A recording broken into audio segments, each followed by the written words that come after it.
Hi, I'm Dan Leonard in the East. And I'm George Whittam in the West. And together we are East-West Audio Body Shop. Well, Sandy was a mighty wind, and New York is in chaos. Our prayers and good wishes go out to all our voiceover friends in the tri-state area. But there's no shortage of anything on this week's EWABS. Our special guest is beautiful voice character actress Lorie Allen, who you know from great cartoons like SpongeBob and The Family Guy and Pee-wee's Playhouse.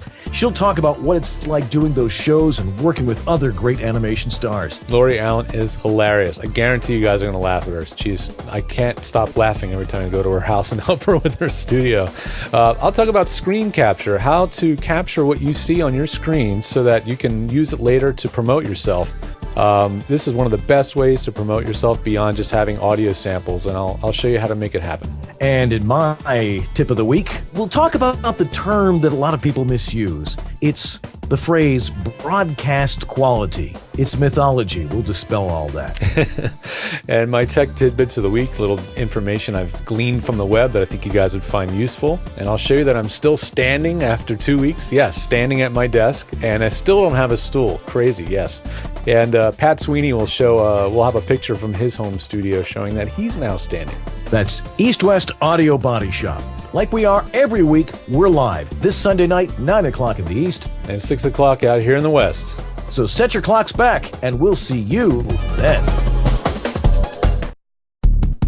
He's the voiceover studio engineer of the Stars in Los Angeles, California, a Virginia Tech grad with a knowledge of recording studios unmatched in his field. He's a voice actor from Buffalo, New York, with 30 years experience in recording studios and behind the mic. He solves people's home voiceover studio problems in the blink of an eye. Together, there's no studio problem they can't solve, and they'll do it for you tonight. Welcome to East-West Audio Body Shop. Now, live from a basement in Buffalo and an office in LA, here are Dan Leonard and George Whittam. Good evening. I'm Dan Leonard in the East. And I'm George Whittam in the West. And together we are East-West Audio Body Shop. Yes, we're back. Boy, it seems like forever since we've been on for some reason. Well, we take a week off, and it feels like eternity, doesn't it? It does, when you consider how often we're like working on this thing and trying to put it together every week. And boy, but last week was a weird one because I was in Toronto, and you got that picture of me in Toronto because Pat wants me to show that one off. I do. Just a second. I had it and then I lost it. Let me throw it up here for a second. No, we did it. We did a seminar in Toronto last weekend, and it was great. Some great people up there. We had a lot of fun. And, of course, if you want me to do a seminar in your town, just give me a call. Let's set it up. Let's make it happen. George and I want to get together and do these things, too. I've got to get out to – let's see here. Oh, yes. Yes. It was a beautiful post-production studio. Yeah, that looks like a really nice venue. And that's just their ADR studio. That was really really kind of cool. That's awesome. Yeah, and and my thanks to Pat and to Pat Sweeney and to Jody Krangle, but most definitely to our good friend Ellie Ray Hennessy, who I finally got a chance to hang out with and spend some time with. And nice. She's in a good way, right? In a good way. Yeah. In a good way. But it's always great to go up to Toronto anyway. We've got lots of great stuff tonight. You all showed up here. All 30 of you already. You guys got what gluttons for punishment you are. I mean, there's probably people who went through that hurricane last week and they're like, well, I've got to get back to normal and watch some EWABS. I know. I think everybody wants to move on from election coverage and move on from hurricane coverage. And I mean, not that I want to discount the hurricane, because there's still a lot of us in our own community in voiceover who are suffering. I have a client in White Plains, New York, who, if I understand it, they're still running on a generator as of today. Yep. And, these little things like, well, we got generators, but we can't get gasoline. In New Jersey, apparently that's a bit of a problem. They're giving away gas now. I mean, that's amazing. Isn't that unprecedented? It is unprecedented. Yeah. Giving away gas. Well, it's incredible. Well, it's really, anybody who's watching who's in that area, We feel for you, and how are you watching? Are you watching on your iPad Mini? You're watching on your iPhone or your iPad. Yeah. Tell me about it. Anyway, but that was a nasty looking storm. I mean, you don't realize the destruction as it's going on. You know, you see Al Roker sitting there on the beach and water's splashing on him and stuff. But the video of what happened afterwards and all the beachfront property in New Jersey and Long Island and Connecticut, what a mess. It's like New Orleans. Yeah, it's all about the aftermath, right? It's during the storm, everybody's hunkered down, waiting for something to happen. And then when it's over, everybody peeks their heads out. Then you realize how bad of a disaster it really was. And absolutely. And my website, which is hosted by a company called Squarespace, I think they have Lower Manhattan running now on municipal power, but their servers are in Lower Manhattan. So my website was literally running on a diesel generator for about 6-7 days. Wow. And for the first 4 days of that, their fuel pumps weren't working. They had to hand carry fuel 17 flights to the generator to their, to where the servers are. I thought you were saying they were going to hand crank the generator, which after 6 or 7 days would be, they were carrying the fuel. I imagine. It's amazing. I mean, it really is dedication to the customers to keep that all running, to go through all that. So hats off to Squarespace and all the other servers that had to go through that too. I mean, that's what I'm just saying. Even out here, I'm affected by it in some weird roundabout kind of way, Yeah, and everybody was worried about me. Guys, I live in Buffalo. I'm 500 miles from that. It's, look, there's a leaf blowing by. It was nothing. I mean, you see the storm tracker that's like aimed right at Buffalo, and it came here and it's like, it's raining. Okay, there's a bit of a breeze. All right, I'm going back to bed. And that was pretty much it. But that's what's amazing too. Pennsylvania, where my parents are, dead center in the middle of the path of the hurricane. And they had some heavy winds and no real damage. My dad said some sticks fell out of the trees, like always, so really lucky. Yeah, but let's forget about it. Well, those of you who are like staring at puddles of water in your first floor while you're on the second floor, maybe not. Then again, you're probably not watching anyway. Yeah. But let's forget about that for a while because it's time for East West Audio Body Shop, and we have another spectacular guest, a voice you have heard, especially if you have kids. Our guest tonight is Lorie Allen. Beautiful lady, wonderful character actress. You know her as, if you watch SpongeBob at all, and I, of course, have my SpongeBob collection up there. She's Pearl the whale. Maybe she can explain to us how it is that a whale is the daughter of a crab, but we won't get into that. And Diane, the anchor woman on Family Guy, and she's got a lot of film and TV credits. And she is a busy, working actor here in Hollywood. You got to hustle. That's right. And so she's going to be on. She'll be joining us in a little while. We'll talk all about the world of animation and all the fun stuff she's done and working with other people. You've got some stuff about screen capture, and I've got my tip of the week talking about broadcast quality. I'm tired of you guys using that term. I get emails all the time, but we'll talk about that. Then Lorie will join us, and then we've got some more tech stuff to talk about. So, but in other news, I guess the studio by the sea will be no more in a couple of weeks.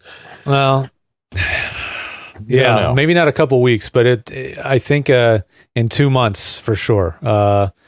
I have to go talk. It's a long story, folks, but no, you don't need to tell. But the place that we are living in now, my family, we have to vacate it because it's going to be given to somebody else. And it's a long story. You probably saw the thread on Facebook. If you're one of my Facebook friends, I mean, it goes on and on. But we may have to move. Well, I think we are moving in 2 months. Where I have absolutely no idea. I know my criteria includes FiOS. So, because that's a pretty darn important part of the way we can pull this show off so relatively seamlessly every month. So, but you've got a lot of friends out there. People will be looking out for you, and you'll find a place probably next door to all your clients up in the hills there. Oh, well, the hills will be okay. The valley, not so much. Not looking forward to that, but I mean, we're hoping to stay in the area, specifically stay in this part of town.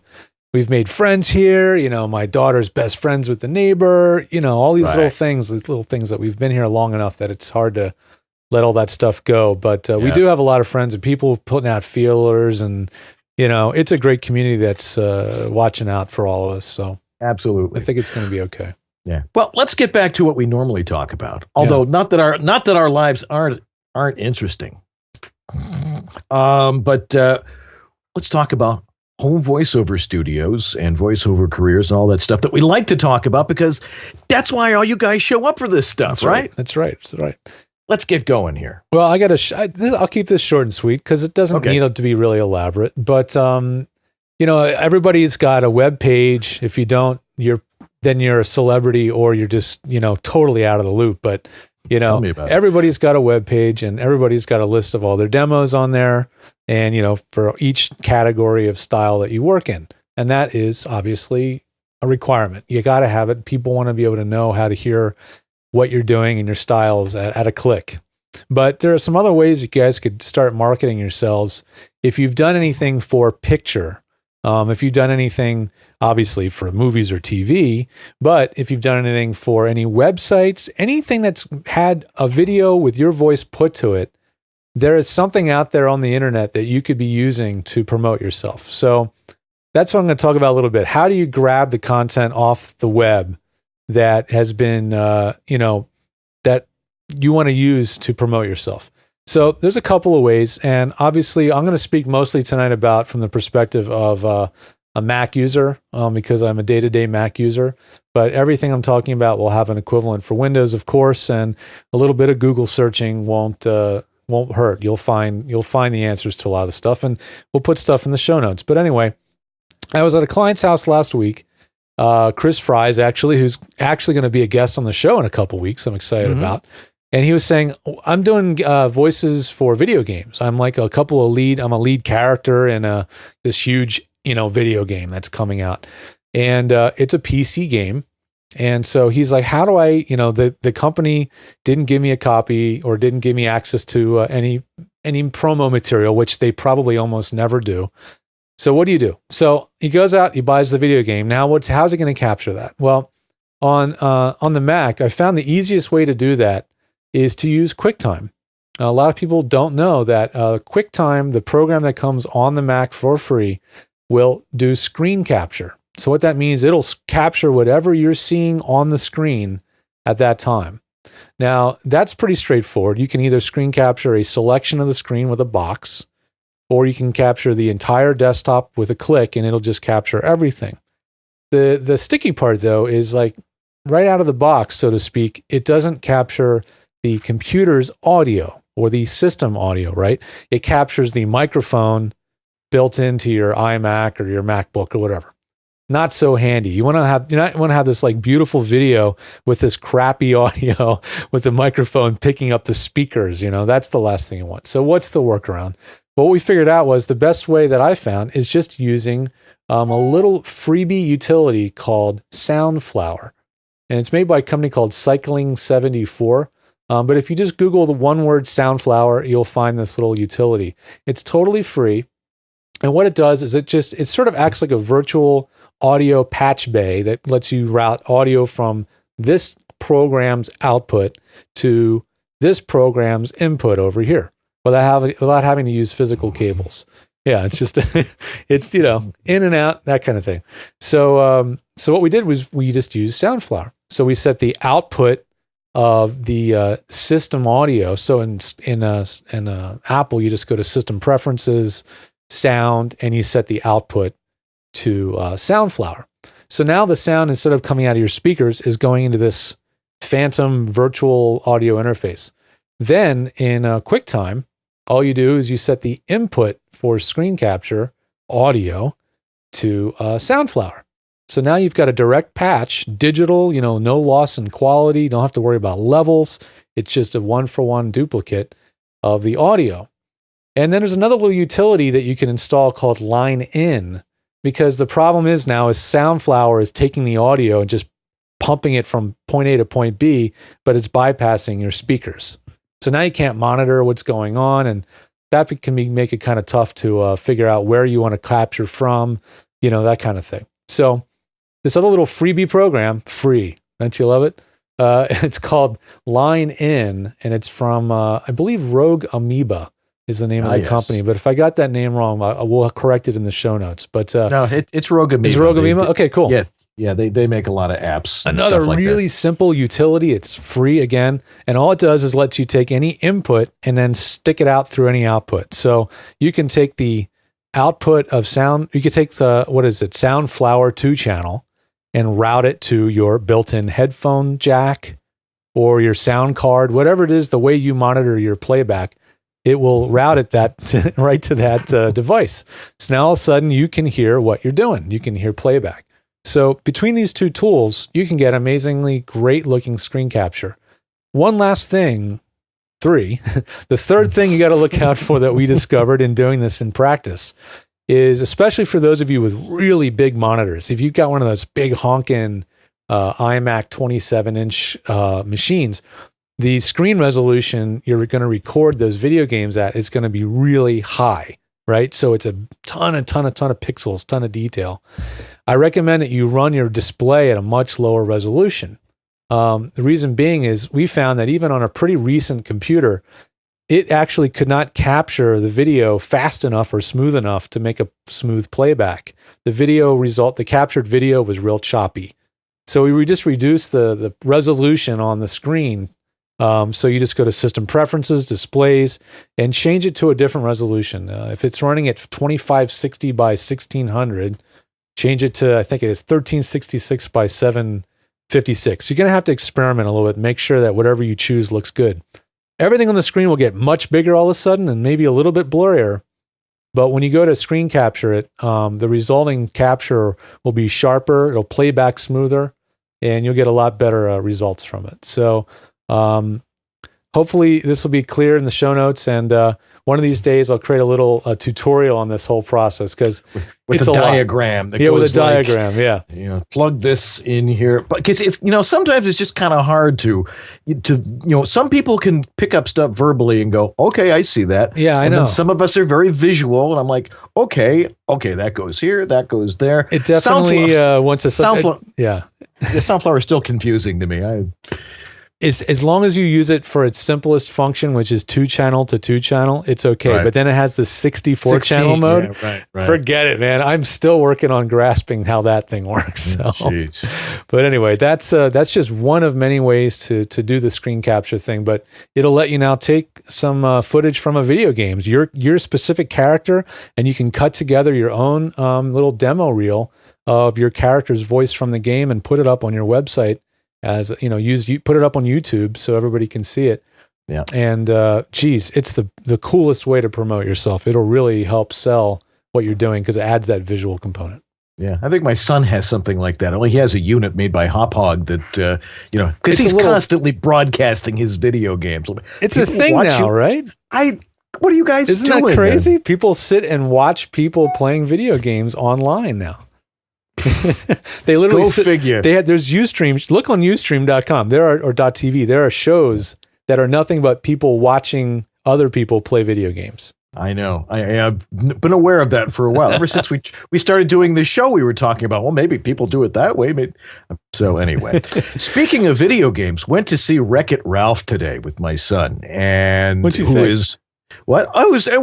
was like a really cute Tron.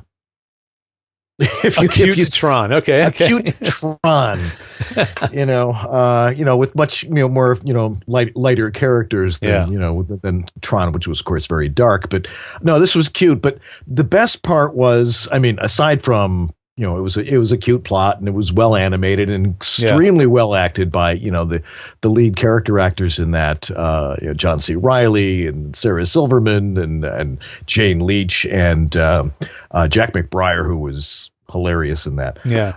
And if you know video games, it was my son who had this thing for 8-bit video games. He just loved it. Geeky heaven, huh? Oh yeah, it was.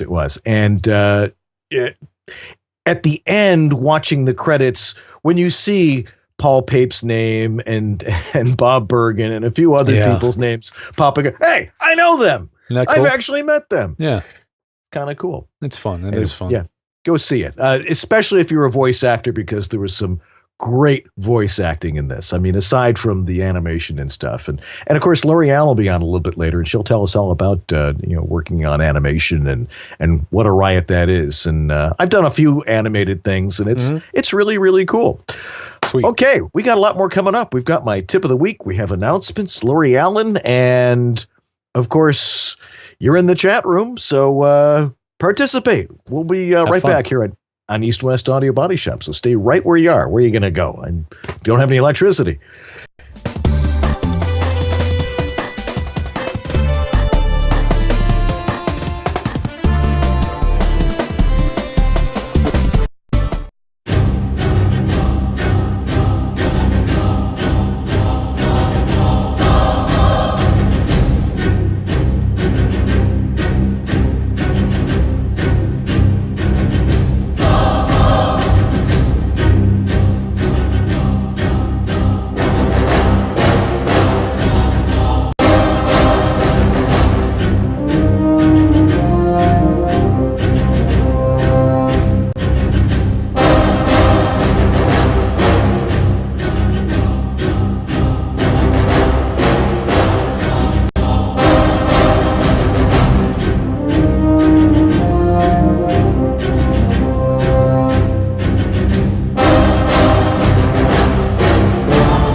So what else are you planning on doing tonight? I thought so. Now back to East West Audio Body Shop with Dan and George. All right. Yeah, I mean, what are you doing? You're cleaning up. You're shoveling the sand out of your basement. It's man, tell me about it. Yeah, really. Well, we're back here on EWABS, and Lorie Allen will be with us in just a couple of minutes. But we got a lot of stuff to cover right now here too, because it's time for. Dun, da, da, da, da. Da, da, da. It's now time for announcements. Ah, yes. I'm going to add a 5th track harmony to that. You got to layer it on, man. Layer on thick. Yeah, send me the raw material from that so I can add my voice to it too. Oh, okay, that'll be cool. Yeah, that'd be cool. I've never heard you sing, dude. I'll do it. All right, that's cool. Announcements. Announcements. I don't know. We could do it like a Gregorian chant. Oh yeah. Oh, no. Okay. Organum.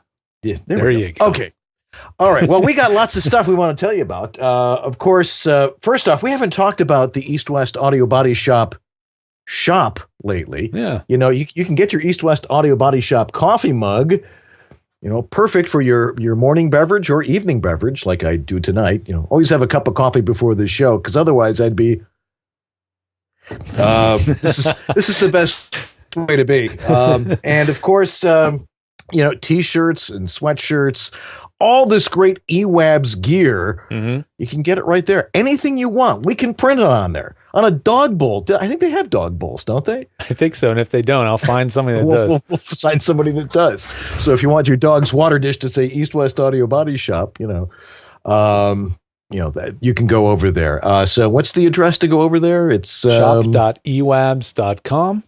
And of course, it's as everything is linked from ewabs.com. That's your one-stop place to go to find everything. That's right. So just go click on the shop there, and it'll take you right there. Also, we have I thought we sold these out, but I guess we still have a couple more. We got to sell, folks. More. Yeah, I mean, this thing is Peter Piper picked a peck of pickled peppers. No, that's pretty bad. Peter Piper picked a peck of pickled peppers. See, it actually works. Yes. Of course, it actually works. I mean, it actually works. The mini pop stop, it's in the same place. If you go to the shop.ewabs.com, you'll see it there. Actually, no, shop.ewabs.com goes right to the merchandise store. Right. Just go to ewabs.com, click on the EWABS shop link at the top of the page, and it will take you there. It is a group buy, which means we're selling, 25 of these units in a group so that we can order them all at once. As you know, prices are cheaper when you buy in bulk. These things are being made in small quantities, though, here in the U.S., actually here in L.A. They're laser cut, and the naming on the front is laser etched. I mean, these things are pretty sophisticated considering how simple looking they are and how good a job they actually do. They're really quite remarkable for their size.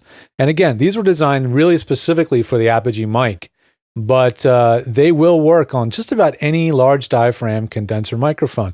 Dan, you could probably manage to strap that thing onto that Franken mic, although... Onto Franken mic? Okay, let's try and get it on. It's got a really long strap. Long strap on it. See, so look at that. Look at that.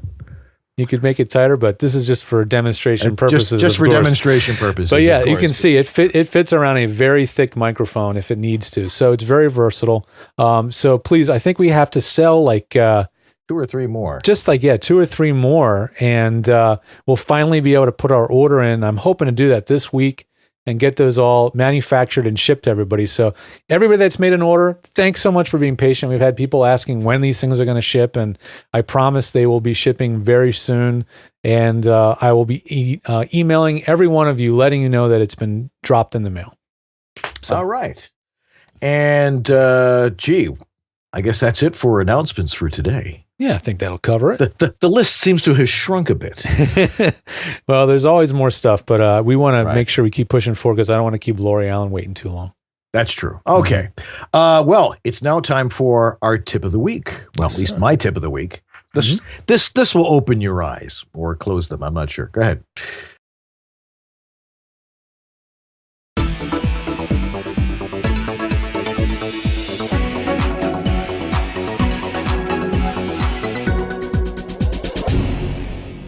Okay, let's clean up a term overused by many in the home voiceover studio world. Broadcast quality. Now, broadcast quality is a bit of a vague term. I think we should remove the word broadcast from the equation and simply call it professional quality audio, because that's what it is.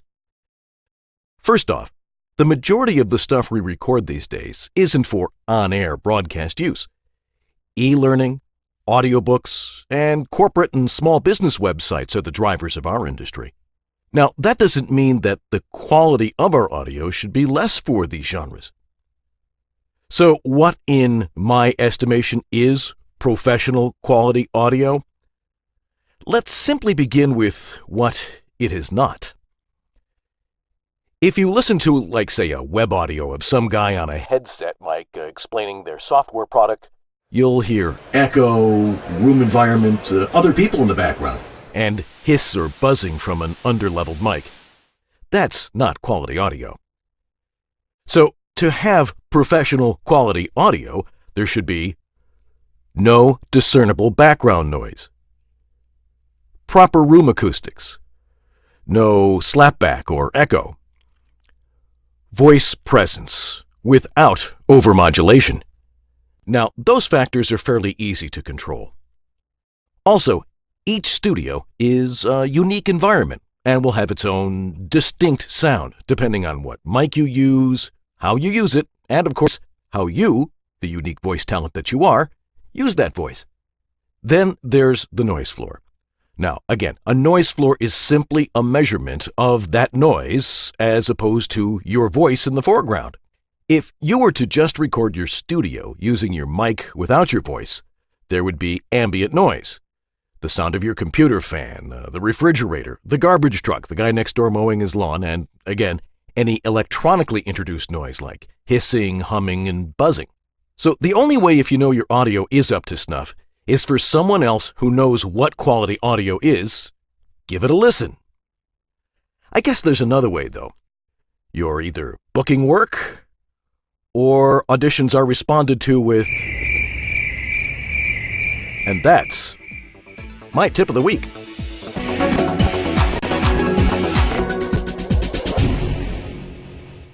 Close enough. Of course, I felt it necessary to record that one in my booth with my good microphone. So that was cool. Yeah. Broadcast quality is baloney. It's a term from the 70s. It's 2012, kids. I mean, it's almost 2013. There was snow on the roof this morning here in Buffalo. Oh man. It's broadcast quality don't use the term. Use that term. You send me an email and you say broadcast quality, I'll send you back some broadcast quality. There's no such thing. All right. It's professional quality audio based on the genre of material that you're doing. Right. And I think that's the most important thing. So maybe I was just being a little nasty about terminology, when in reality, all you have to be, I have lots of other things to be nasty about. So anyway, so good quality audio. Those are the parameters for it. And that's my tip of the week. Also, we'd like to thank Randy K, because she just bought one of our microphone. Let's check the tote board. Yeah, we just need 2 more orders, ladies and gentlemen. 2 more orders. Thanks to Randy K. We were 1 more order away from reaching our goal of our pre-order.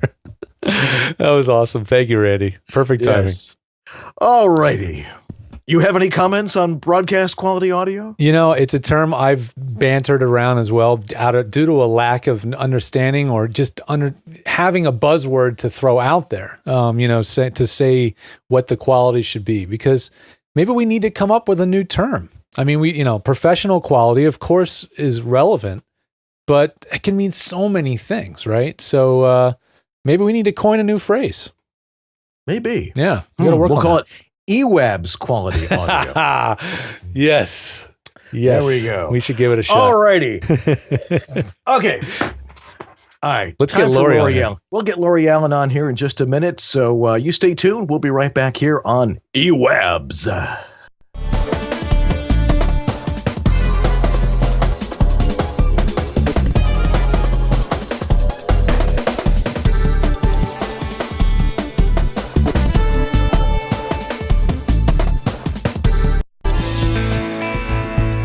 VO Studio Tech.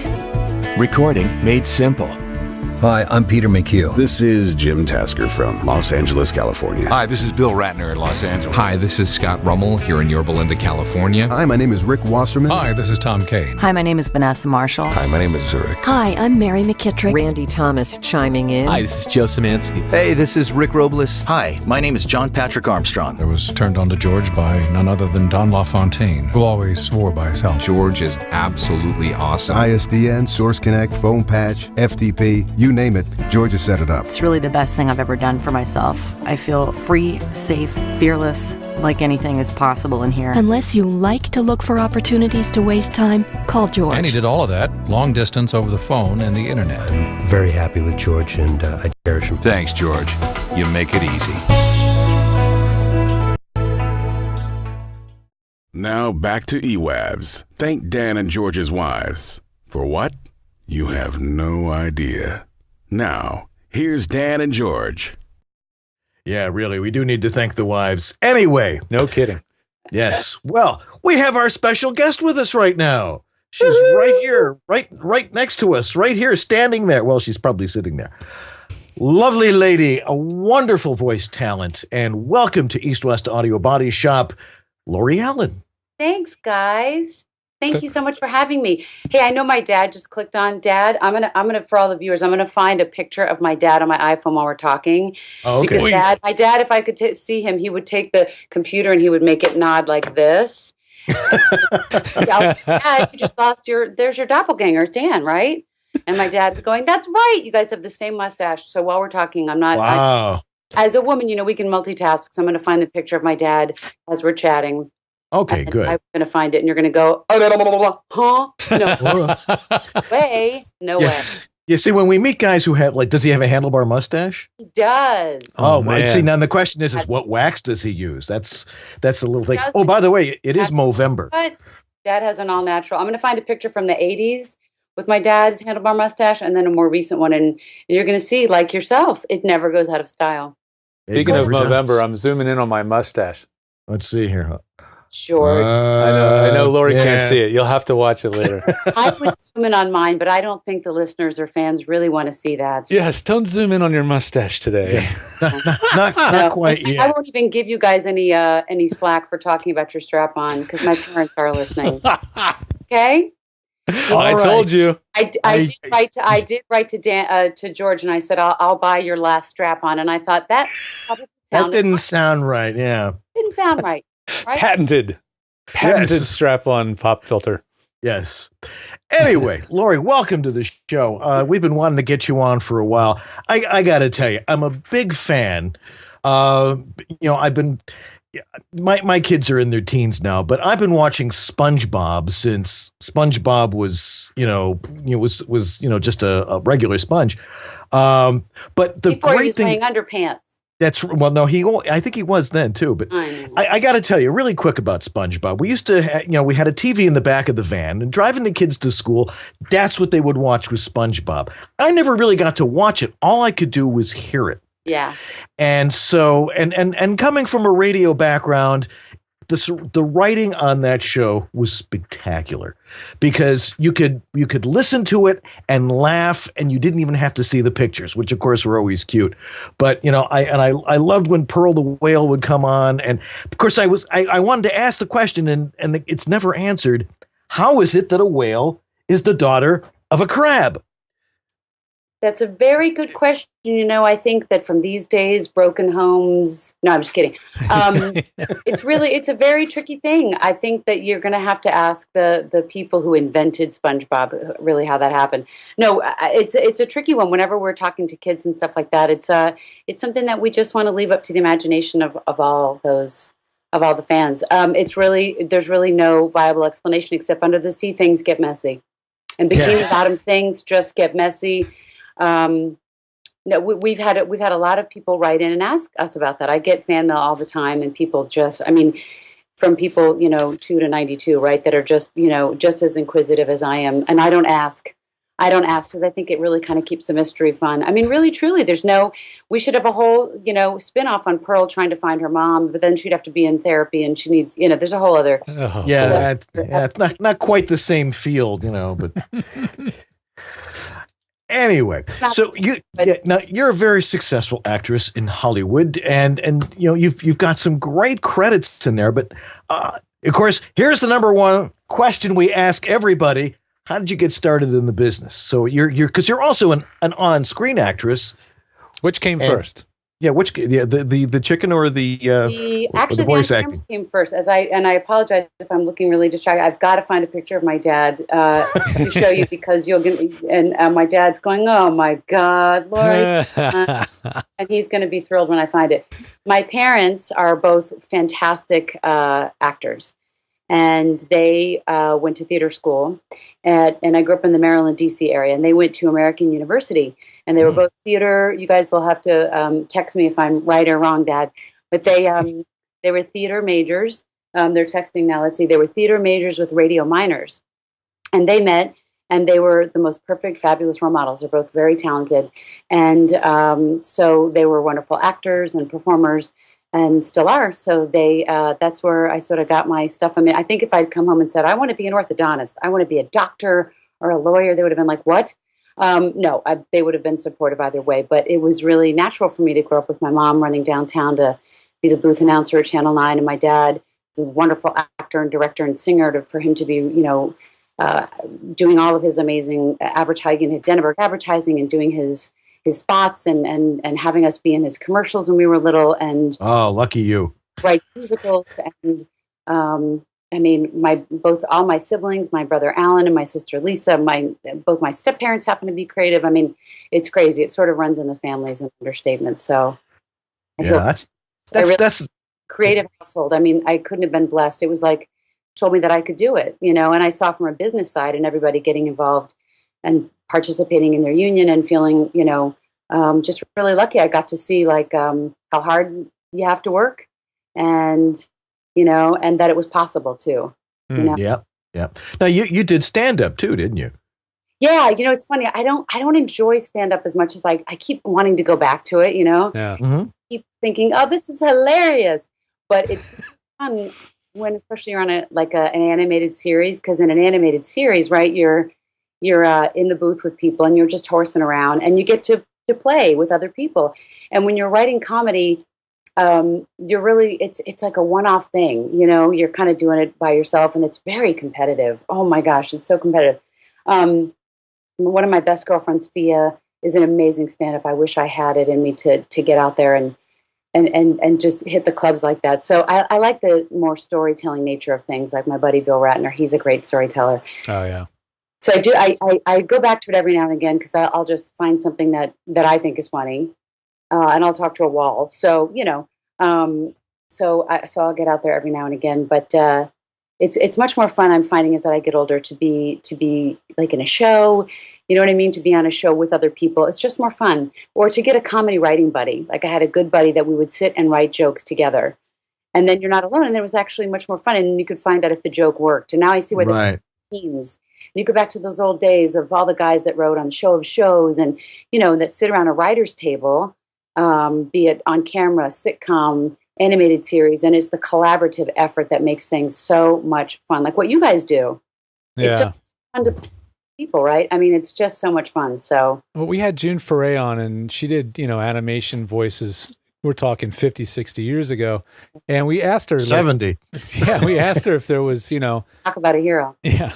We got to, ask her about, improvisation. And she was like, no, we really stuck to the script. I mean, now, 40, 50 years later, is it still, I mean, I'm sure it depends on the production, but do you get to have any fun, or is it really kind of, down to business once that tape rolls? It really depends on the show. Yeah. I find that you really do get to play. Like on SpongeBob, we get to do. SpongeBob is straight up old school. We sit around a table, do a table read, and then we get to do the good old record. And most likely, we'll get to throw in some stuff if we see fit. We've known the characters so long; they're really like our alter egos, at that point. Yeah. Then we'll get like a wild pass. Be like, all right, just start away, do whatever you want to do.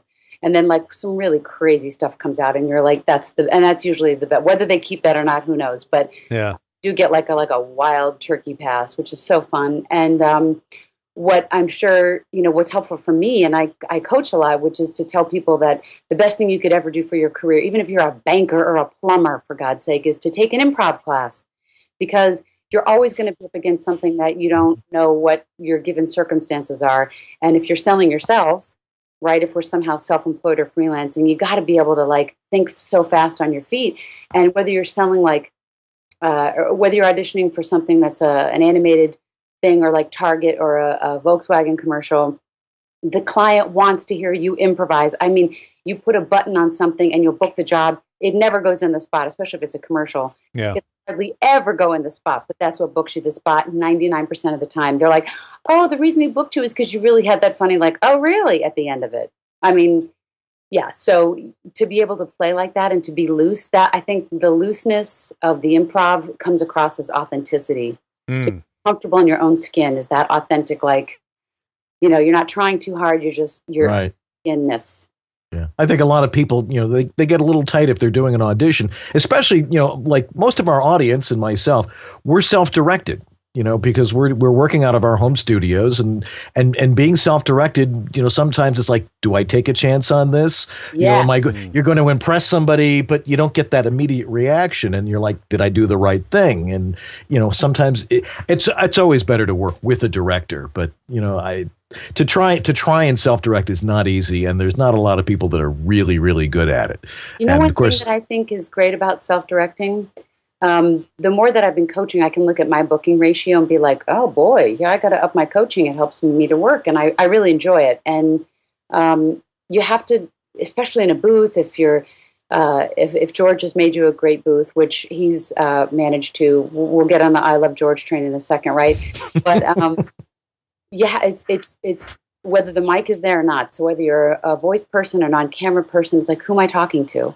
Who am I talking to? And I have to be in the scene with someone. And especially for animation, or especially if it's like on sale or whatever that Target stuff, like live less or pay more, live less, Target or Walmart, whatever those three little blips of a thought are, that has to be a story. So there has to be a beginning, middle, and an end. Who am I talking to? What is the action that's actually going on? Because otherwise, we know that you don't really give a shit, pardon my French, right? So you have to be talking to somebody. Like, so the other day I was like, okay, so it's I never book these Walmarty sounding things. I have more of a VO voice or whatever. So I think like, who do I like to go shopping with? And then I think of my good girlfriends, Karen and Suzanne. And I'm like, oh, we like to go shopping together. So then I'll think of that. And then I think I'm talking to them about shopping. And then it gets me in the more natural non-VO read. Boom. Then I just like start rolling, So I'm always in the scene with someone, always. Even if it's an announcer tag, that's a disclaimer. I'm telling it to somebody. It's always acting. Yeah. Always acting. It's just like, oh, I should get into voiceovers because I have a really great voice. Take your lessons. You got to be talking to somebody. You got to, because otherwise it's not real, and nobody will buy it if it's just a cool voice. Even though that's what's all the trends right now is like back to that, that real,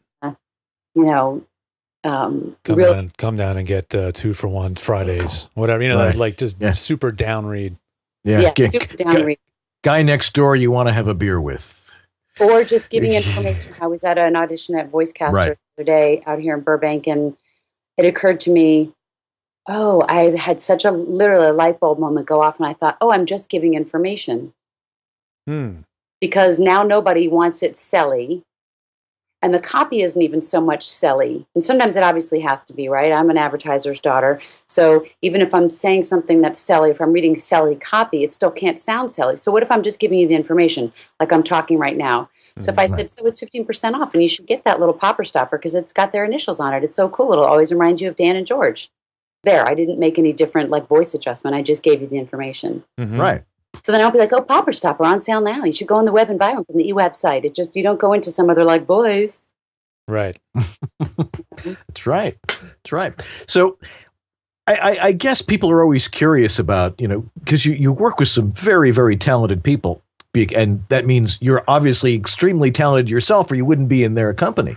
But you're working with some great people, and across the spectrum, like Tom Kenny and one of my personal heroes, Bill Fagerbakke.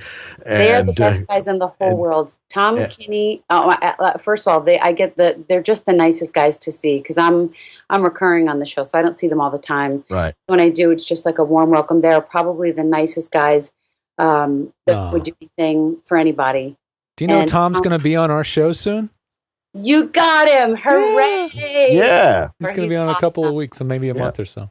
Oh, that's wonderful. Tom and I are especially close just because we play husband and wife on a show together called Hug Monsters. It's a show for Disney Junior, and it's coming out right after the New Year, and it's a show that's in the UK, and we play husband and wife, and he plays Dado, and we're monsters, and I play Mama, and I'm very Goldie Hawn and very dingy in this one, so you would probably never know it's me. I sound a little bit loopy, and Tom is Dado, and we're both just like a little sort of free-spirited, like we've just, had a little too much, I don't know what, in the 60s kind of parents, so each other a lot, and we're just doing some pickups and songs. It's really cool. There's a lot of singing on the show for the kids. So it's a really cool show called Huggle Monsters. And all right. And Tom, I gotta say, he is the most down to earth guy that'll just ride his bike or his Prius to work. And yes, one of the nicest guys ever. And we've spent a lot of time. We talked about like, do you really like sign your own autographs? And we were like, yeah, we really do. We have a really amazing job, and it means the world to me to be able to actually do that. Yeah, I have a really good girlfriend of mine, and she helps me a lot to just do that because it's important. It's important to do that. It's important. I'm finding as I get older to make sure that I kind of be of service and stay in contact with folks. Now it's not just signing autographs. Now it's tweeting. Yeah. Really.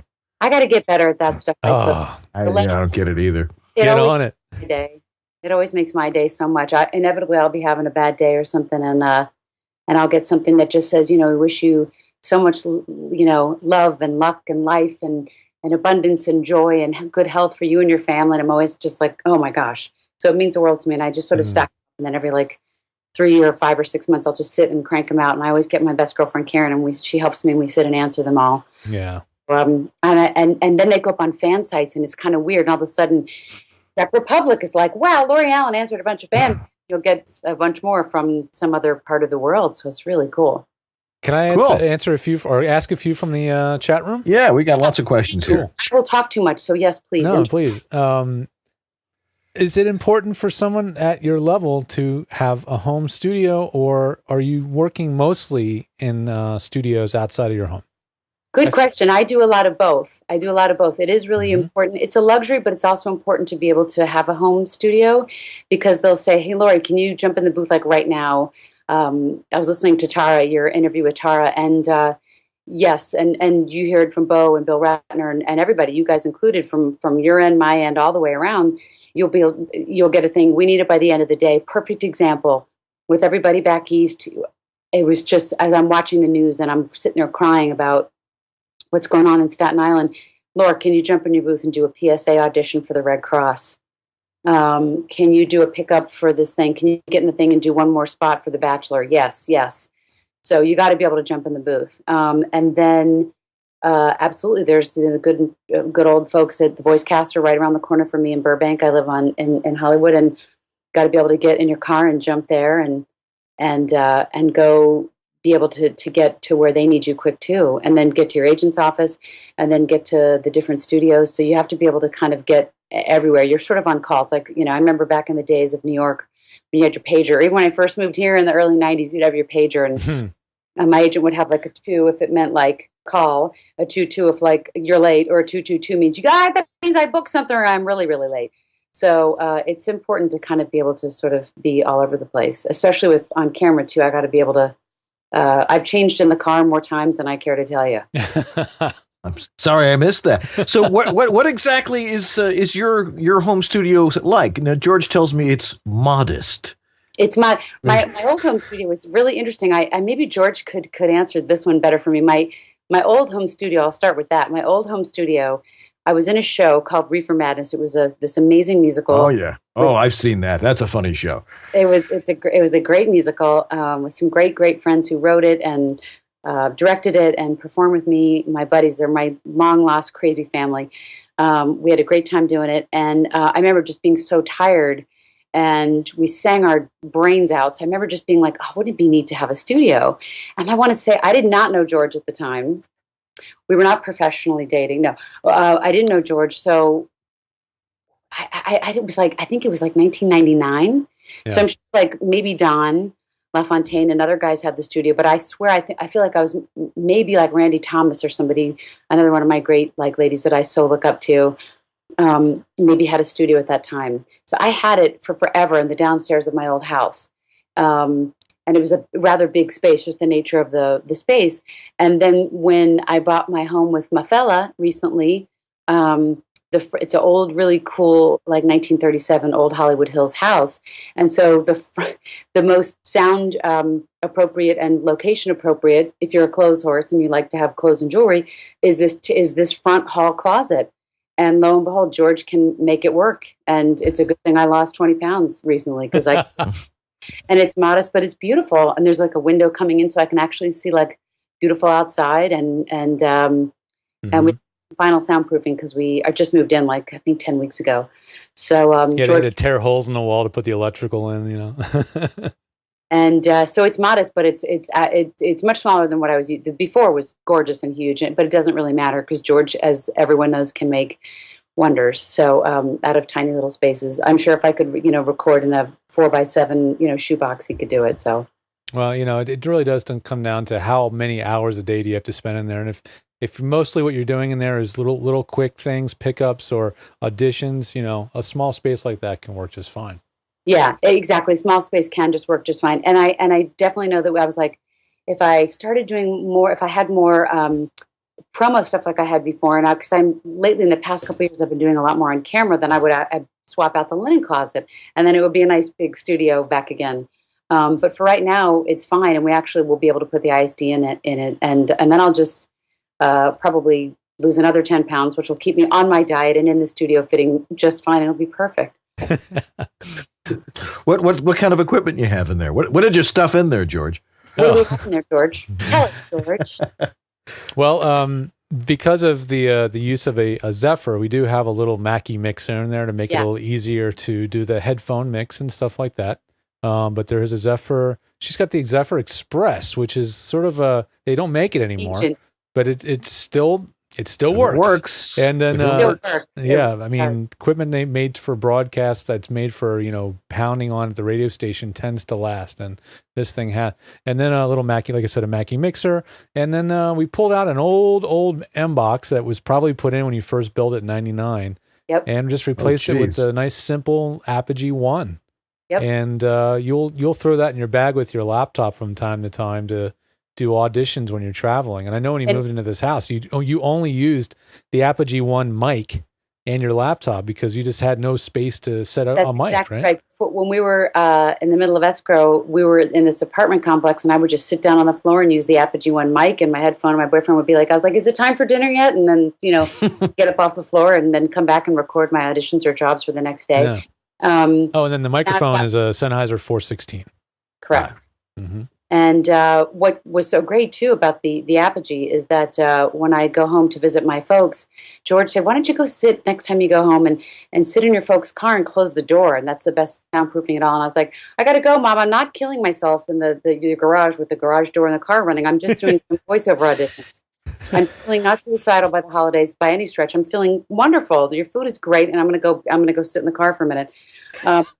And I went in the car, and it was the best sound quality ever. It was so cool. So that was the best advice ever. So now I'm going to do that at this holiday season and lock myself in my mom's car and think of you, George. It's amazing how effective a car can be. I mean, they're designed to be quiet, especially a new car, right? A newish car, they're really quiet inside. And think about it, there's no parallel windows or walls or anything in there. Everything's sort of curved and angled, and they're amazing. It was perfect. I mean, it was really perfect. And it was unbelievable. I was like singing in there, and it was so funny. It was really great. It was perfect. It was really perfect. Whenever we do sound test, I always send them to George of me singing and saying inappropriate things, and I send them off to George. We may have played one of those on the show. Yeah. Maybe, possibly. Another question. Shit, I'm always giving him, about, I'm always like, I know a boy from the East Coast when I hear one. My East Coast guys, use guys from the East Coast. When I first met George, like, I know that you're either from Philadelphia, from Delaware, from Maryland, Jersey. I know you're from my hometown-ish. I love those accents. Another one came in from Susan Bernard. What is your favorite show that you have worked on? And do you have any plans in the future to produce or direct yourself? Wow, thank you. Wow, I have to say, SpongeBob and Family Guy and the Fantastic Four are all Steven ties for the favorite animation shows that I've worked on, for all sorts of various reasons. I mean, SpongeBob, because the family feel and the characters are so outrageous, but mostly the cast itself, the cast members are amazing, and that just the script and the characters are just so beloved, and they're so much fun to play. And Family Guy, the humor is absolutely outrageous and incredibly inappropriate, like myself. And so that's a no-brainer. And in working with Seth MacFarlane, I've known Seth since the beginning of time when he won this really amazing award from Rhode Island School of Design. His final thesis was this project Larry and Steve, which is really the pre-Family Guy. And he came out, and whatever monies that he won from Hanna-Barbera, if it was from Hanna-Barbera, and he came out to LA, and he was just literally a college grad. And I just thought, oh my God, I felt like such an old timer, but I was like, kid, you're going places, I thought this guy I've never seen someone with that much talent. And just that grin of his, and I thought, he is so talented. I mean, his drawing and his voices, and he's such a good guy, We stayed in touch for a long while, and it was just me and him doing all these voices on Larry and Steve. And I played, I can't remember her name right now. Maybe one of the fans could write in if they can tell me. Nancy, the mattress lady. I was like, would you like to buy a mattress for your dog? Okay. I remember that. Crazy. And then we lost touch, and then years later I went to go test for the voice of Lois.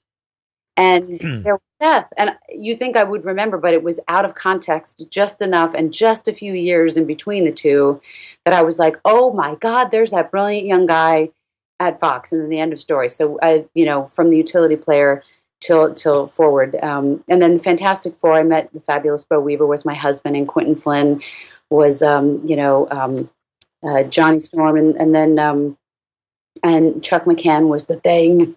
And so and then we got to actually meet Stan Lee, and that was amazing. And that also was old school. I mean, old school where we all were in the booth at the same time. We recorded all day in the round together, Marvel style. It was marvelous. And then the other one of my all-time favorite jobs I think I've had was putting it all together. Was on doing the live Pee Wee Herman show. I was going to bring that up. If you didn't, I was going to bring it up. Yeah. What characters did you do on that? For the Pee Wee Herman show, I did the voice of Cherry. I did the voice of Cherry. Oh, come and sit. Talk about inappropriate. There was this great song that they wrote. It was based on a show from the 80s that was done at the what the heck is the name of the theater? The Roxy, right? I think it was the Roxy. So if you go online, you can Google the show, and it was like just taken almost verbatim, and they added a bunch of new characters and then sort of beefed it up and did it live. I think it was Club Nokia. Yeah, I think you were there, George. Yeah, Club Nokia. And it was great. So that was a really amazing experience, just to see Paul Reubens, because I grew up watching him. My sister and my niece and nephew, Lisa, and my niece and nephew Isaac and Nina, they're big Pee Wee fans, and as is my dad and my brother, my stepmom, my mom. Everybody's Pee Wee fans. So just grew up watching Pee Wee. Like you come from a crazy, cool, weird family when you're watching Soul Train and Pee Wee Herman. Everyone I was watching was very fun. So I was like, Soul Train, hey, and like the Pee Wee Herman show. So working with Paul was like unbelievably cool. So I got to do Cherry, and walking into the first day of rehearsal with like John Moody and John Paragon and Lynn Marie Stewart was just like, oh my God, like so hard to concentrate. Literally first day of rehearsal. It was a couple Thanksgiving ago, maybe 4. And it was literally right after Thanksgiving, and just walking right into being like, oh, I'm in the same room with these guys. That was incredible. And the voice of the flowers that would just announce everybody like, oh, it's Ginger! Ginger the host, my dear friend, who is so amazing, got to do Cowboy Curtis. And he's a good friend, and he is so sick talented.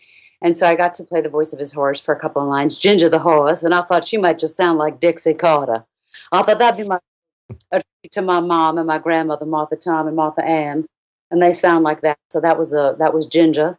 And then what was the other voice? The fish and the horse and Cherry and Magic Scream was just a good computerized voice. The and fish go. Something like that. Yeah. Paul kept at 52 degrees. So we were all like, why are we we were freezing. So we were like backstage in front of mics, like lined up with a parka on. And it was freezing, but it was so amazing because, as you know, from the Pee Wee's Playhouse, how it lights up the beginning of the show, and a Pee Wee's Playhouse, everybody went berserk, right? So Paul Reubens had to come out and do a Pledge of Allegiance live first, so that people could get the just get their freak out over with, because it was so. It was so outrageous. He had to come and do like, I pledge allegiance to the flag. He could just get that out of his system and then go backstage, run backstage. And then, we would be like, Pee-wee! And then just the lights of the Pee-wee's Playhouse came on, and the audience just went crazy every single night. And he took questions every single night. Wow. That sounds like that had to be more fun than a human should be allowed to have. It was, man. I was there in the audience. It was awesome. It was first night. We were all so choked up watching it all come together. It was really unbelievable. It was really unbelievable to watch, to just be a part of that. That was really cool. And there was a song between I love you. I wish I could remember the lyrics at this moment. But there was a song, you can sit on me, I can sit on you. It was quite a sweet Disney twisted song between Cherry and Pee-wee about come and sit on her anytime, and they're for each other. So that was inappropriate and fabulous, perfect for the show. Wow. Now you've also you've done lots of TV stuff. Looking at some of your credits, like Southland and Chuck and Desperate Housewives. I don't see Law and Order on there. Just like everybody I know has done Law and Order. The Law and Order is on there. In fact, Is it? Oh, there it is. Southland. People just think of me generally as a comedian, and I, as my parents are nodding, I can just feel them over the airwaves here. My folks are both terrific actors, and they're both wonderful dramatic actors, and so my first jobs right out of NYU were like a tough young rookie cop, and I remember I'd been mugged. I've been mugged like 3 times in New York. And my first job was on this show called Help. And it was the gist of the show is amazing, especially in the light of all the tragedy of what's going on in New York and the Eastern Coast, would be if firemen and policemen and EMT workers were all under one roof. And so the gist of the show, long story short, I had to end up using a gun. And so the prop master shows you the gun, that it's empty. And my hands were shaking. And I had to say, put that gun down, and they were like, "Do you need to take a minute?" And I finally had to tell them that I just mugged, but it came across as a very young rookie. Then the second job I had was in the Preppy murder case. That's what it was loosely based on, of Law and Order, and my acting teacher at New York University at NYU Tisch School of the Arts played the judge, and I had just graduated, and she was there playing the judge, and I thought, if I didn't have to play nervous about being on the stand and testifying as the sassy waitress, if I wasn't having to call upon my method acting skills, there she was. I was like, hi, Miss Brooks, how are you? It was just terrifying that there was my Jackie Brooks. Yes, Teresa Hayden. So there she was on the stand playing the judge. And then cut to 20 some odd years later, I did an episode with Alfred Molina. I played his publicist. And so that was about a year ago, I think, on Law and Order. Multitasking, BlackBerry wielding, 2, iPhone holding kind of gal. And then on Southland, I got to play the DA, which was a really that's one of my favorite shows. Now to be replaced with Homeland. But Southland is such an amazing show, and that was a really terrific show about the Southland area. That now I guess I call that officially home. Yeah, that's DA on that, which was an amazing opportunity. An amazing cast. Yeah, well, you're doing what everybody dreams of doing, and that's you're a working actress in Hollywood and doing all this stuff, and you've been able to not only do the on-screen stuff but also branch off into to voice work. Which one do you like more? It's funny. What I think I like the best is neither of them the best. The best. Stage, live stage is my favorite. Yeah, I think most actors will probably go with that. That's my favorite. That's my ultimate favorite. That's how I grew up. That's what I saw. That's how I grew up. That's my earliest, most fondest memories are of being backstage, or being like doing my homework while my mom was doing something at doing a show, and just being like on stage doing Annie Get Your Gun at the Gaithersburg Theater at Montgomery Players in Gaithersburg, Maryland, and I just love doing a live show. I love the camaraderie of being in a show with other people and just doing live stuff. That really is my favorite. That's really, really, really my favorite, truth be told. I guess what you do, the thing you love to do the most, sometimes or many times, pays the least. Yeah. What are you going to do? Yeah, like this show. Exactly. Suzanne Bernard is not going to let you go without asking you if you're going to produce or direct in the future. Oh, yes. My boyfriend says that I'm perfectly appropriately bossy enough to do all that. My parents both direct. And so, and my dad is saying lunch meat. My dad is quoting funny things from my first episode, and I will show you the picture of him, Dan, in a second. I really love. I love directing. I love like mentoring now, and I love that there are tangible tools that you can actually give folks about acting. Like I know I coach. I have a couple of great coaches to go to when I have auditions. And when I have big challenges coming up for an audition, like I have a Grey's Anatomy audition tomorrow, it's for a smaller part, so I think I'll be okay without going to my fabulous coach Karen West that I see a lot of times. And I like to coach and I like to direct because I like to help people be able to break down what seemingly obstacles and to just get into the storytelling, the heart of the storytelling of the matter. And so I think I probably will end up doing more directing. My mom has really done that quite a bit, and that's kind of an inspiration to know that she's doing that. And my dad's a great director as well. So, and I like to boss people around. So I think that's perfect. So I coach a lot of people now, and I've been coaching a lot of people for animation. I direct them in the booth and help make them their animation reels. There are a lot of folks that do a lot of the commercial reels and the commercial stuff, but I think one of my main mentors is Charlie Adler. He's just like, he's my main guy. He's just my crazy mentor. I love him so much. And he just taught me how to storytell in such a way for animation that in ways that I can only get by getting somebody up on their feet and tell them that the microphone just happens to be there. You have to ignore it and get into your body. And as George even reminded me, which I so appreciate, take the headphones off and just tell the story. Stop listening to the sound of your own voice. Take the cans off. And that was the beauty of the smaller booth, by the way, George. Thank you. And as I see you, Dan, going, you just got to tell the story. You got to tell the story. And so, yeah, I think as I get older, that might be something, to do more of. It's so great. It's so great, especially with kids. Yeah. I like to do that more with kids. Yeah. Well, there's one for the no headphones routine. Another person turned to the dark side. Anyway, Lorie, it's been fabulous having you on here, and and we're so grateful that you would come on our show, and our audience is incredibly grateful that you would come on and give us a little insight into what it's like going to the show, as the baseball players say.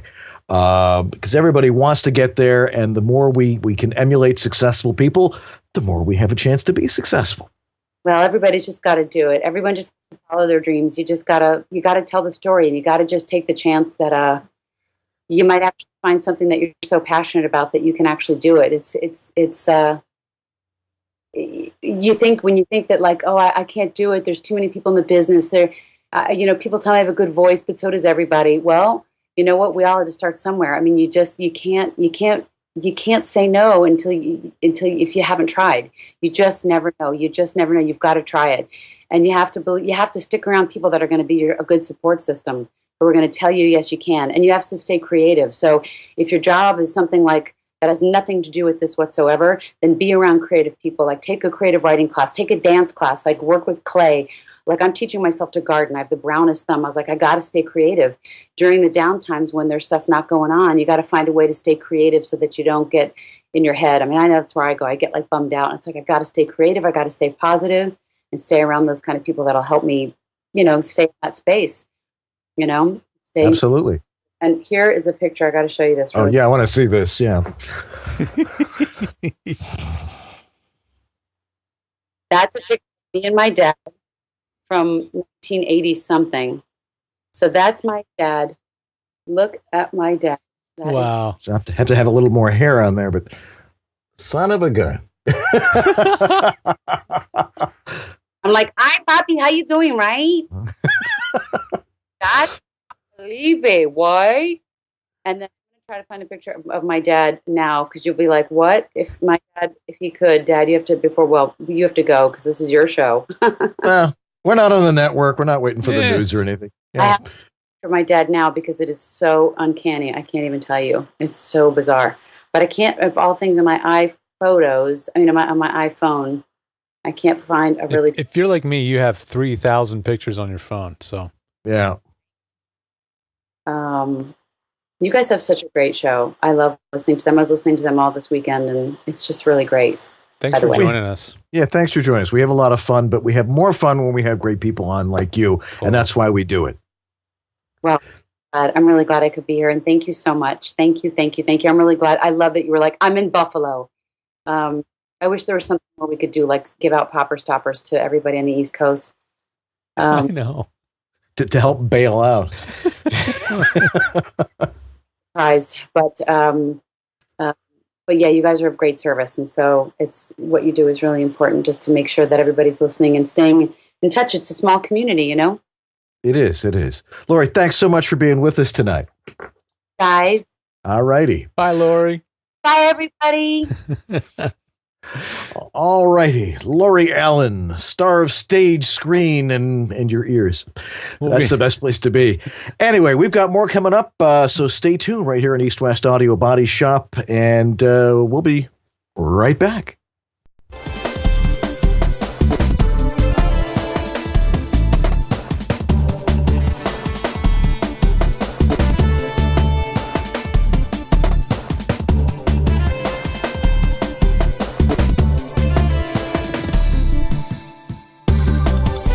VoiceOver Extra, the voiceover industry's online news, education, and resource center 24/7. Hundreds, probably thousands of free how-to articles for voiceover success, ranging from home studio to voice acting to business. A free voiceover industry directory, calendar of industry events, resource links, a store, and much more. Bi-monthly webinars on all topics of voiceover, free subscriptions to newsletters, reports, announcements, daily news, and features at voiceoverextra.com. Et voilà, this is East West Audio Body Shop with Dan Leonard in the East and George Whittam in the West. Merci. Et maintenant, back to the show. Merci beaucoup. Bonjour. No, good evening is bonsoir. Bonsoir. Bonsoir, Monsieur Whittam. How are you this evening? I'm very good. That's good. Now it is time. It's like we're French. We are talking like Frenchmen, eh? Okay, Jorge. Let's talk about our good friend Harlan Hogan. Oh, Harlan yes, Hogan. and voiceover essentials, where we can sound like stupid people, but we'll sound great while we're doing it. Harlan Hogan.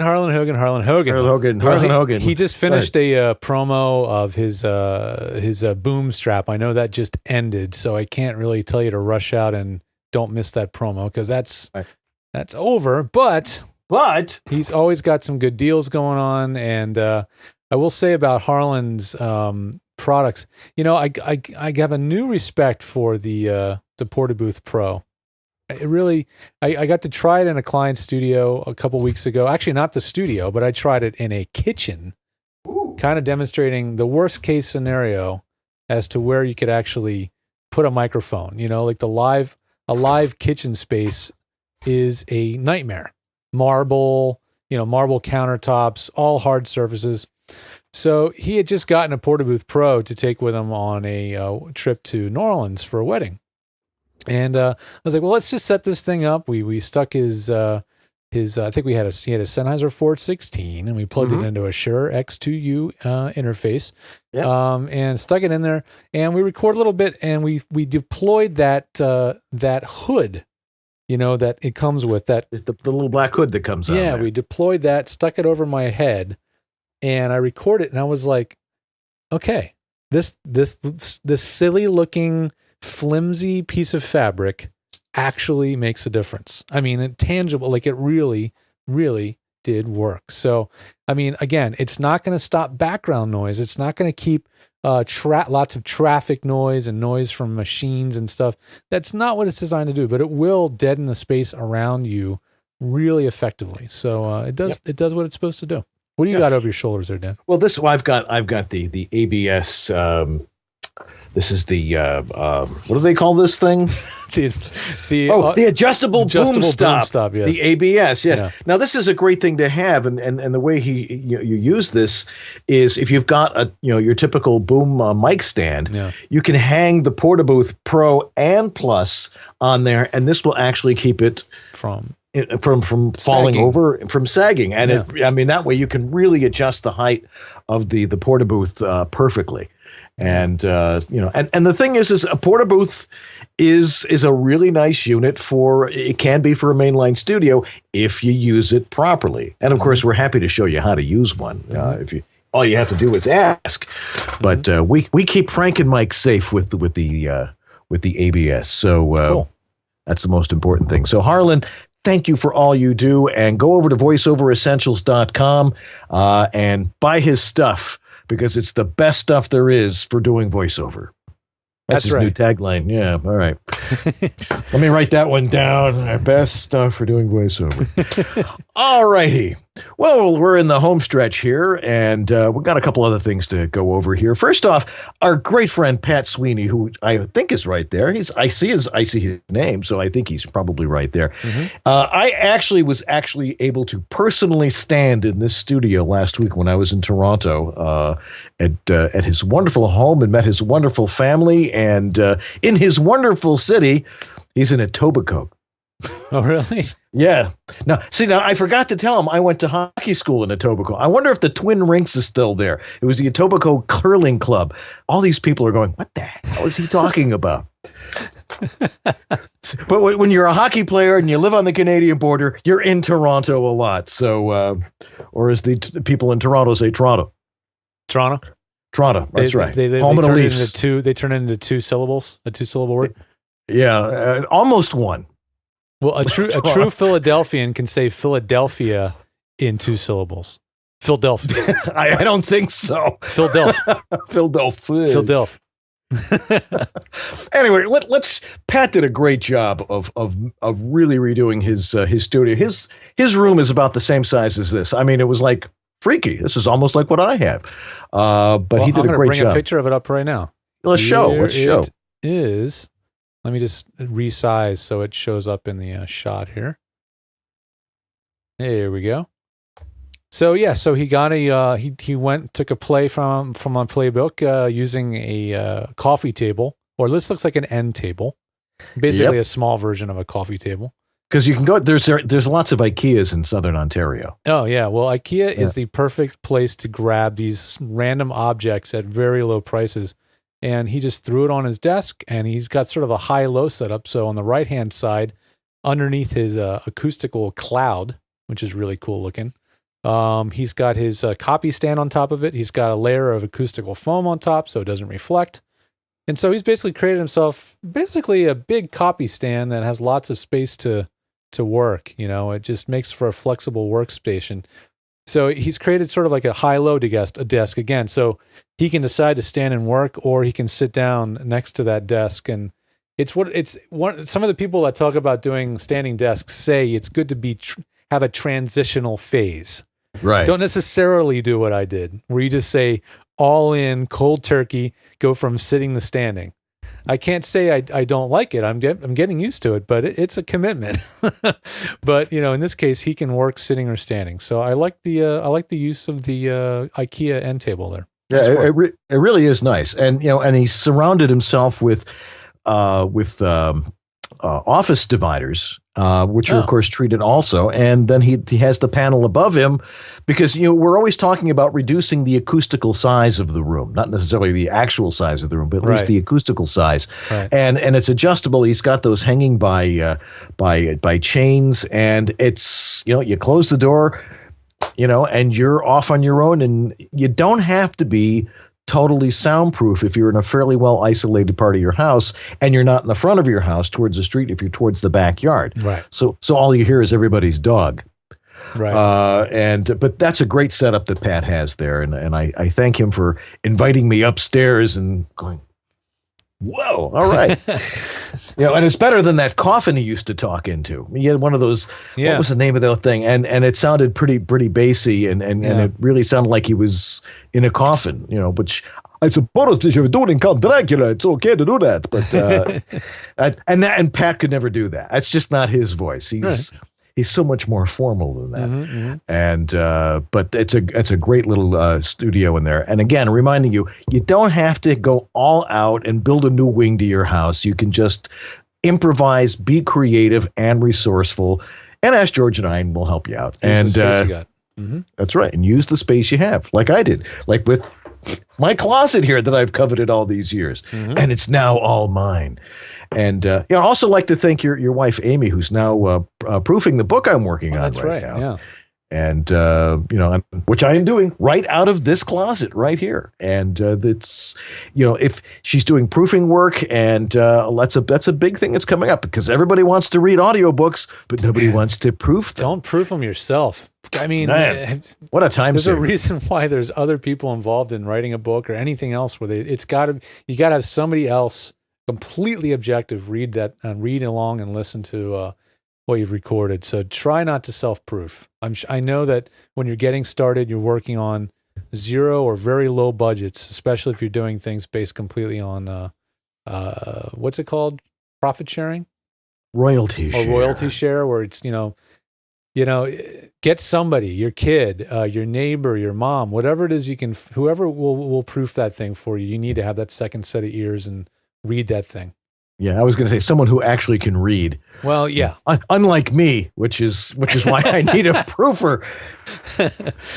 Well, I don't want to get too much into the tech tips of the week. We've had such an amazing show, and we're pushing on to the hour and a half here, so I won't keep you long. But if the big things that have come out this week, that unless you're under a rock, you haven't heard about it. iPad Mini, all the new Macs that have come out, and Windows 8. And Windows 8, they are really trying to. This is basically what the pundits, the tech pundits, are saying, is that this is the Hail Mary pass for Microsoft, and they need it. This is the Hail Mary. I mean, they are desperately hoping that people will want to try out this new interface for Windows, and I have to give them a lot of credit for trying something really different from what they've done before. Go to your office supply store or your Best Buy and play around with it. I was wandering around a Staples, and they had this new Lenovo laptop that was a convertible, the kind where the screen rotates, folds flat, doubles as a tablet. And I got to play around with the touch screen interface of it, and it's pretty cool. Will it really make a difference to your day-to-day workflow from a productivity standpoint? How quickly you can get work done? Probably not. Just cool looking. It's just cool. It's unique. It's different. And their tablet that came out, the Surface, which I think is the same price as the iPad, it's like $499.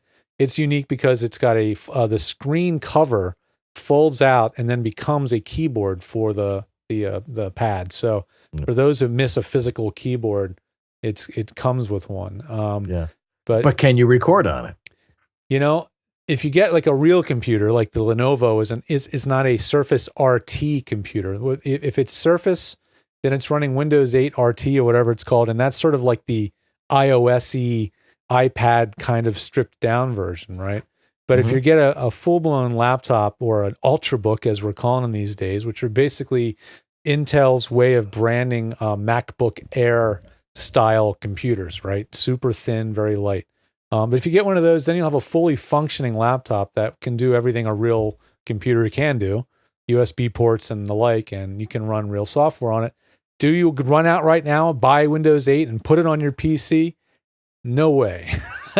I definitely don't recommend that. Let them get the bugs out of it first. Man. And that needs some.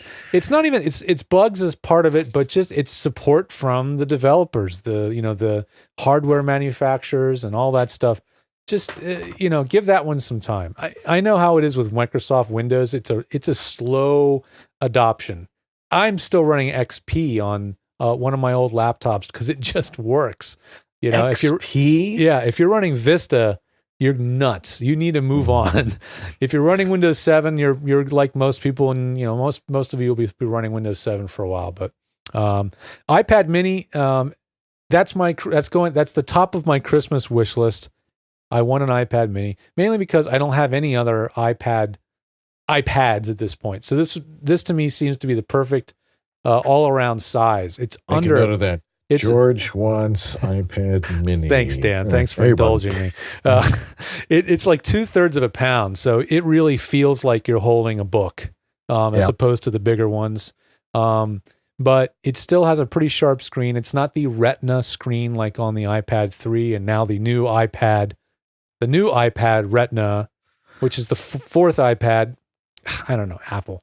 But it's got a pretty nice screen, but it's very lightweight. And even if you buy the full tilt unit with 64 gigs of memory and even 4G modem, I think it's still like $600. Right. And it's got a dual core processor on it too, which is pretty amazing. It's a pretty powerful little machine.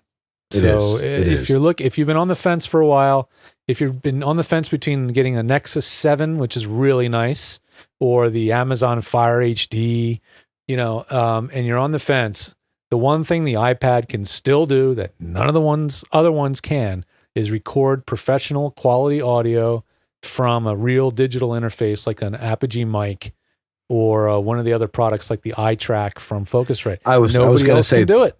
Yeah, I was starting to look at the iTrack, and that's probably a little bit more versatile, probably even more versatile than say the iOS dock. Even broadcast quality. Anthony brought it up in the chat room. It's still an iPad or iPhone world out there for those that want to be able to do that. And I'm dying to get my hands on the new Blue Spark Digital, which is their answer to the Apogee mic. They are really dragging their feet on this thing. It's been on Amazon, it's been on Sweetwater, all the major retailers. It's been on their websites for at least 2 months, and it just says not available or not in stock. So my guess is that they keep waiting for the next thing to come out from Apple, and the next thing, and then they're trying to make sure it works with everything. That's my guess. I don't know, but it works with iOS, it works with Mac, and it works with Windows, and it has a headphone jack for those that really want to be able to monitor real time. So it's a really interesting product. I'm curious to see if it holds a candle to the Apogee mic. Yeah, well, we're very happy with the Apogee mic, which is why we have our strap-ons. How many do we have left? Let's check the tote board one more time. We still have two more slots in the group buy, folks. Come on down. It's already the holiday season. It's officially time to start Christmas shopping and Hanukkah shopping and all that rot. So grab them, and we love to get these things shipped out as soon as possible. Randy K, thank you again for buying one tonight. We love you, Randy. And by the way, she is our guest next week. Randy will be our guest next week. We're getting a good run of the women voice talent. This is great. That's the only way I want it. Yeah, we gotta get more women. Then we've got Chris Freeze coming up in a couple of weeks, and then we actually have Tom Kenny's going to be on this show December 2nd. Man, that was a fortuitous thing. Well, it was so funny when Lorie brought up the autographing thing, because that's where I met him. I met him at an autograph signing thing at a wildlife center with Tara Strong, and Tara's so sweet. She's like getting Tom's it's you need the little you need the connection, so Tara's sitting over here.